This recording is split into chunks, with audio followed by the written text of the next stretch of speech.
Hi, Janice. I just thought I'd bring up my Stellarium program just to give you an idea. I really appreciate you sending me that article, and I thought we'd take a look at it. Now, this is what it's going to look like on December the 25th, Christmas Day. There's where Jupiter and Saturn are fairly close together.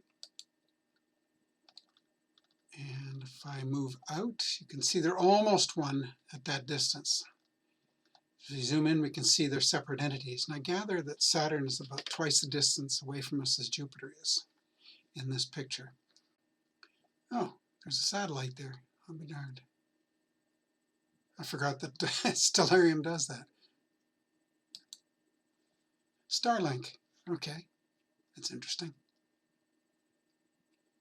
You see how well Stellarium keeps track of everything that's happening, the movement, the position, and all the rest of it. That's kind of neat. Okay, now back to what I was talking about. You can see at the bottom of the screen the date and the time. The time actually for this one was, when I set it up, was 1754, which is 5:54, almost 5 before 6 o'clock.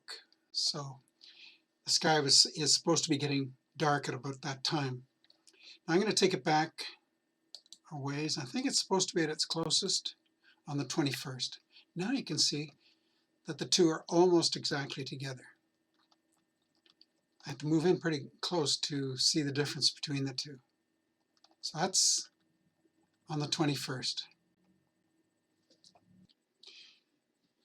Okay, this is sort of my second video on this to show what it would have looked like at March the 4th, 1226, about 800 years ago, when it was the last time that there was this alignment between the two major planets, closest to us anyway. So just to show what it looks like, first of all, I'll get rid of this. And as you can see on the timeline here, 1226, March the 4th. And this is at 4:52 Hong Kong time. This is from Hong Kong.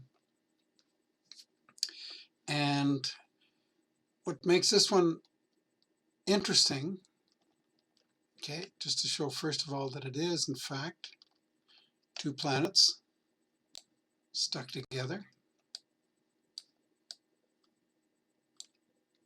All the other little spots are moons of the planets, but they don't really contribute to the brightness of this event. Certainly Jupiter and Saturn together certainly does. I think what's interesting also is that Venus is really quite close. Now I don't know what effect this would have had back then, but let's move it up scale a bit. Oops, the other way. And find out when Venus was close to Jupiter and Saturn. This again is at 4:52 in the morning in 1226 on February the 26th. You can see how close together they are. Now Jupiter has separated from Saturn, but Venus is right on top of it. So I think that would have been an interesting event as well. We don't get that kind of a situation now. Anyway, this is just for you, Janice. I just thought you'd like to see what Stellarium has to offer as far as some sort of an observation. I see it's going to last or be interesting for a few days, so I will have my telescope out to take a look. I notice that it's fairly close, or it'll be fairly close to the horizon, so I will have to find a place without obstructions like houses and trees and so on. This is the one time for me that trees can become quite annoying. Okay, take care.